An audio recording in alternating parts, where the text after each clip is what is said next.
La fuente de la vida. Un viaje a través de los siglos y la historia de la humanidad.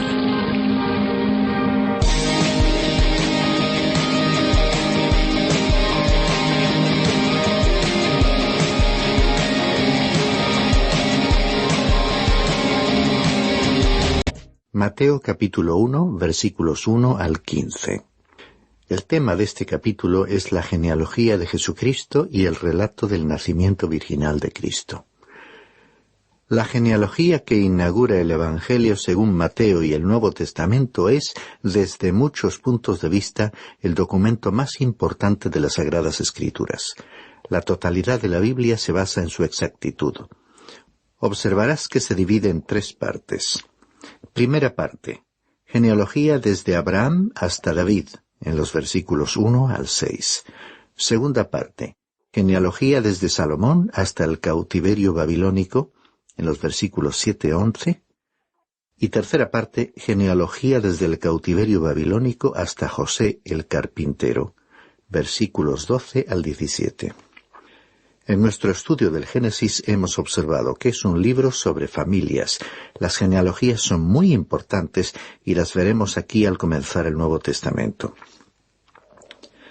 Debo confesar que a primera vista podría parecer aburrido, especialmente si regalas a alguien un Nuevo Testamento y esa persona empieza a leer por este pasaje. Podría desanimarse y no continuar leyendo. Alguien no familiarizado con la Biblia debería comenzar a leer cualquiera de los otros evangelios, preferentemente el de Marcos. Pero esta sugerencia en ninguna manera disminuye la importancia de esta genealogía. El Nuevo Testamento se fundamenta en la precisión de esta genealogía, porque ésta expone el hecho de que el Señor Jesucristo pertenece a la línea de descendencia de Abraham y a la de David. Ambas son muy importantes.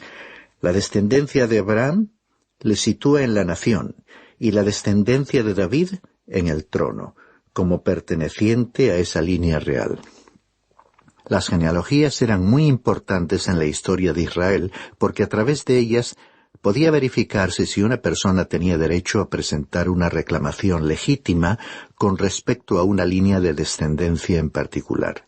Por ejemplo, cuando Israel regresó del cautiverio, encontramos en el libro de Esdras, capítulo 2, versículo 62, las siguientes palabras.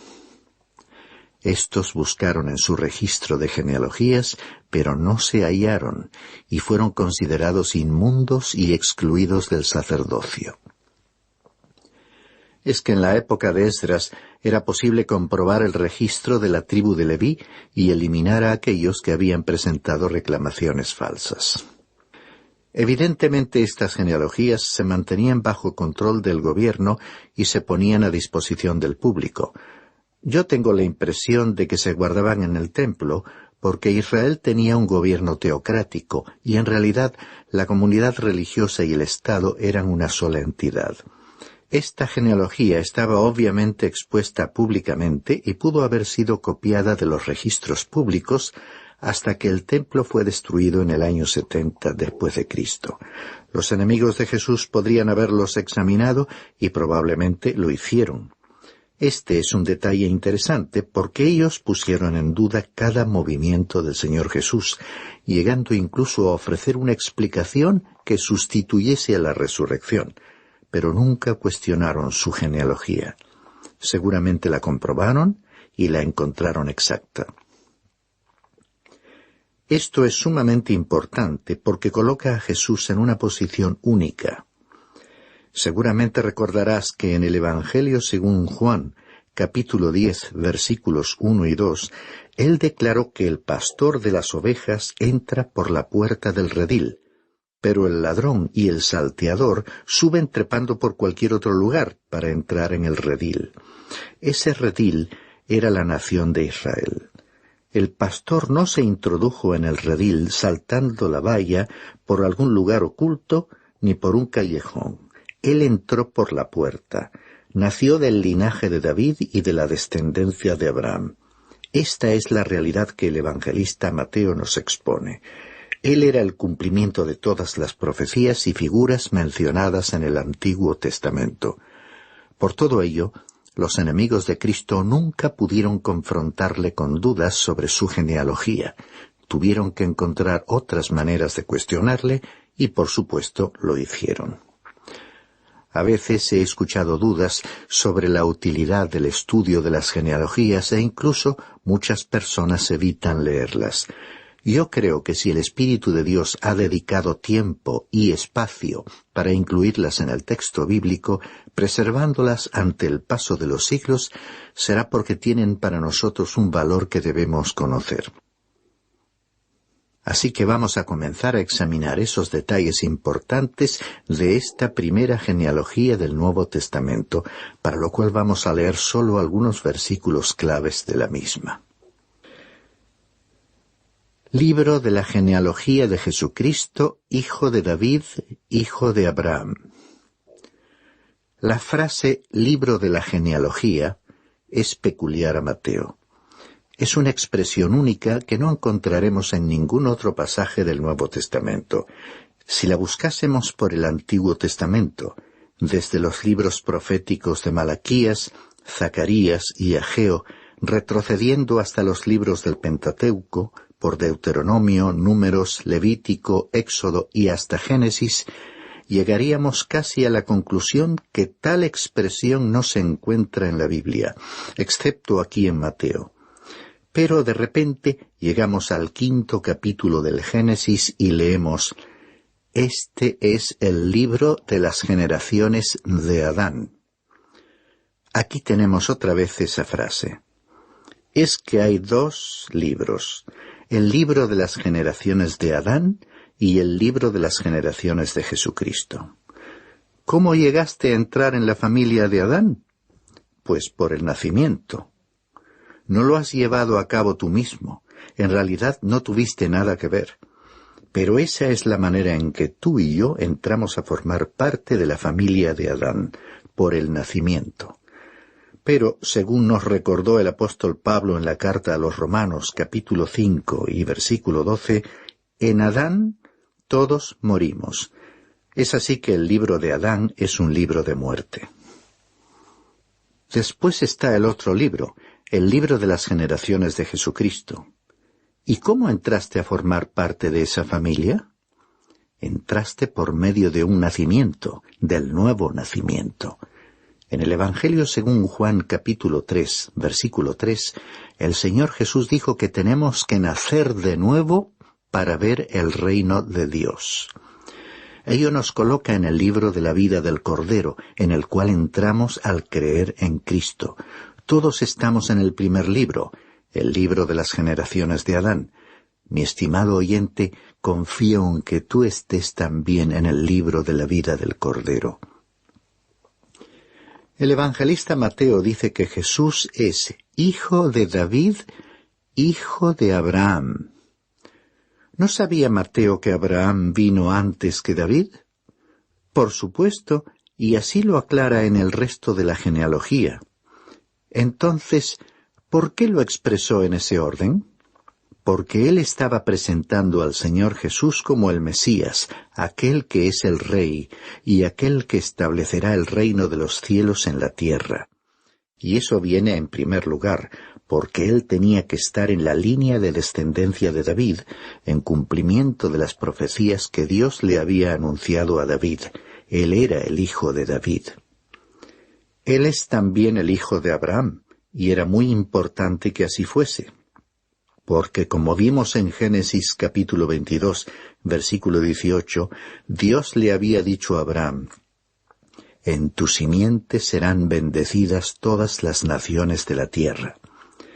Y en el Nuevo Testamento, en su carta a los Gálatas capítulo 3, versículo 16, el apóstol Pablo explicó quién era esa simiente o descendencia. Ahora bien, las promesas fueron hechas a Abraham y a su descendencia. No dice «y a las descendencias», como refiriéndose a muchas, sino más bien a una, «y a tu descendencia», es decir, Cristo. Así que Jesucristo es el hijo de Abraham. Continuemos leyendo los versículos 2 al 6. Abraham engendró a Isaac, Isaac a Jacob, y Jacob a Judá y a sus hermanos. Judá engendró de Tamar a Fares y a Zara. Fares engendró a Esrom, y Esrom a Aram. Aram engendró a Aminadab, Aminadab a Naasón, y Naasón a Salmón. Salmón engendró de Rahab a Booz, Booz engendró de Ruth a Obed, y Obed engendró a Isaí. Isaí engendró al rey David. Una consideración cuidadosa de la genealogía que sigue no solo resulta interesante, sino que puede llegar a ser emocionante.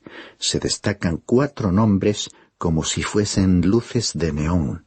Es sorprendente encontrarlos incluidos en la genealogía de Cristo.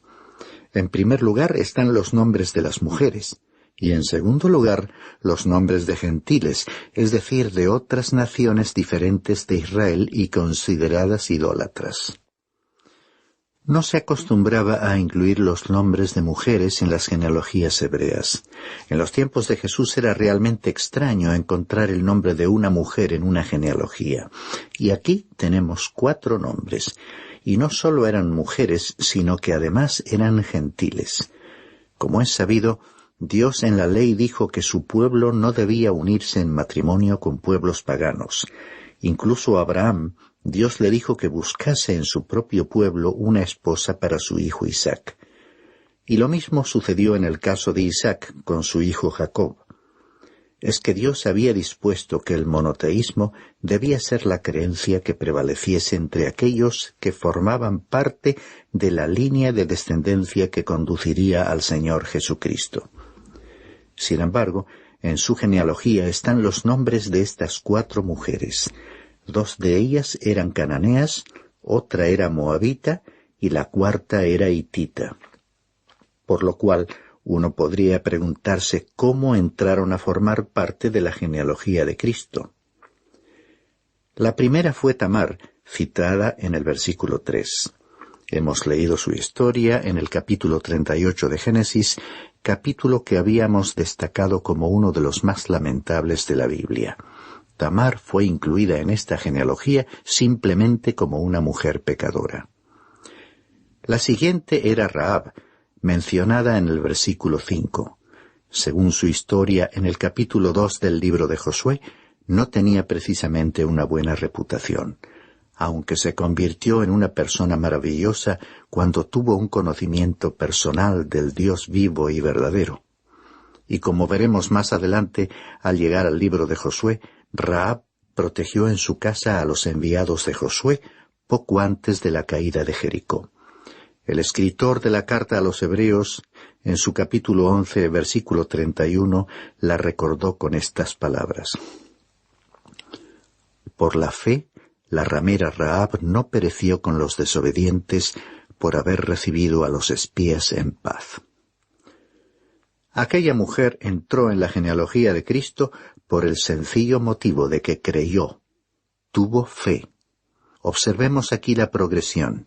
Vino como una pecadora y entonces extendió la mano de la fe. Otra mujer, Ruth, es mencionada en el versículo 5. Era una persona encantadora sin ninguna faceta negativa en su carácter. Pero en los tiempos de Ruth la ley estaba vigente y la excluía, porque especificaba que ningún moabita o amonita podía entrar en la congregación del Señor, según se detallaba en el libro del Deuteronomio capítulo 23, versículo 3.